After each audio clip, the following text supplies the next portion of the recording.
الرحمن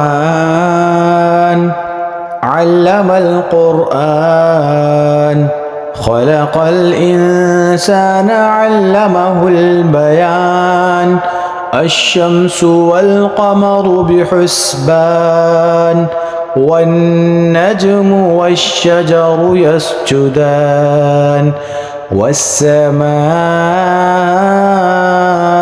رفعها ووضع الميزان ألا تطغوا في الميزان وأقيموا الوزن بالقسط ولا تخسروا الميزان والأرض وضعها للأنام فيها فاكهة والنخل ذات الأكمام والحب ذو العصف والريحان فبأي آلاء ربكما تكذبان خلق الإنسان من صلصال كالفخار وخلق الجان من مارج من نار فبأي آلاء ربكما تكذبان رب المشرقين ورب المغربين فبأي آلاء ربكما تكذبان مرج البحرين يلتقيان بينهما برزخ لا يبغيان فبأي آلاء ربكما تكذبان يخرج منهما اللؤلؤ والمرجان فبأي آلاء ربكما تكذبان وله الجوار المنشآت في البحر كالأعلام فبأي آلاء ربكما تكذبان كل من عليها فان ويبقى وجه ربك ذو الجلال والإكرام فبأي آلاء ربكما تكذبان يسأله من في السماوات والأرض كل يوم هو في شأن فبأي آلاء ربكما تكذبان سنفرغ لكم أيها الثقلان فبأي آلاء ربكما تكذبان يا معشر الجن والإنس إن استطعتم أن تنفذوا من أقطار السماوات والأرض فانفذوا لا تنفذون إلا بسلطان فبأي آلاء ربكما تكذبان يرسل عليكما شواظ من نار ونحاس فلا تنتصران فبأي آلاء ربكما تكذبان فإذا انشقت السماء فكانت وردة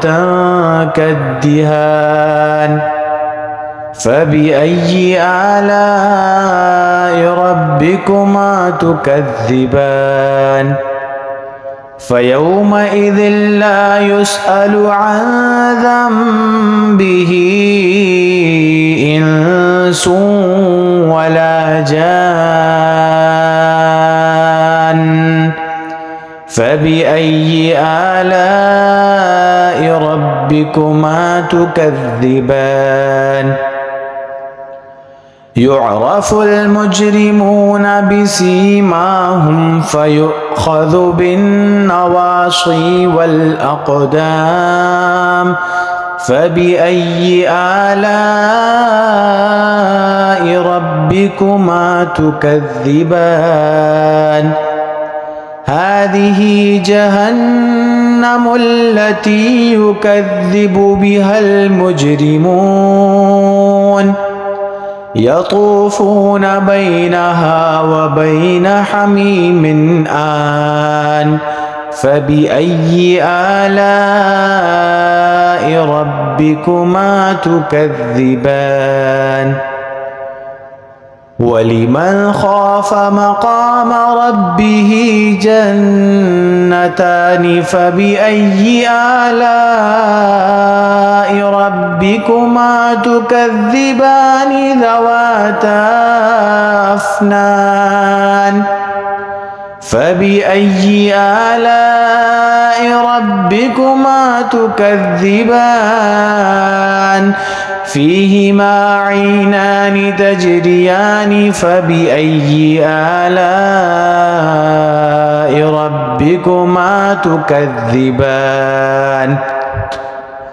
فيهما من كل فاكهة زوجان فبأي آلاء ربكما تكذبان متكئين على فرش بطائنها من استبرق وجنى الجنتين دان فبأي آلاء ربكما وجنى الجنتين دان فبأي آلاء ربكما تكذبان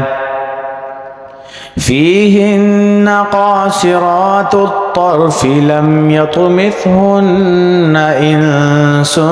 قبلهم ولا جان فبأي آلاء ربكما تكذبان كأنهن الياقوت والمرجان فبأي آلاء ربكما تكذبان هل جزاء الإحسان إلا الإحسان فبأي آلاء ربكما تكذبان ومن دونهما جنتان فبأي آلاء ربكما تكذبان مدهامتان فبأي آلاء ربكما تكذبان فيهما عينان نضاختان فبأي آلاء ربكما تكذبان فيهما فاكهة ونخل ورمان فبأي آلاء ربكما تكذبان فيهن خيرات حسان فبأي آلاء ربكما تكذبان حور مقصورات في الخيام فبأي آلاء ربكما تكذبان لم يطمثهن إنس قبلهم ولا جان فبأي آلاء ربكما تكذبان متكئين على رفرف خضر وعبقري حسان فبأي آلاء ربكما تكذبان تبارك اسم ربك ذي الجلال والإكرام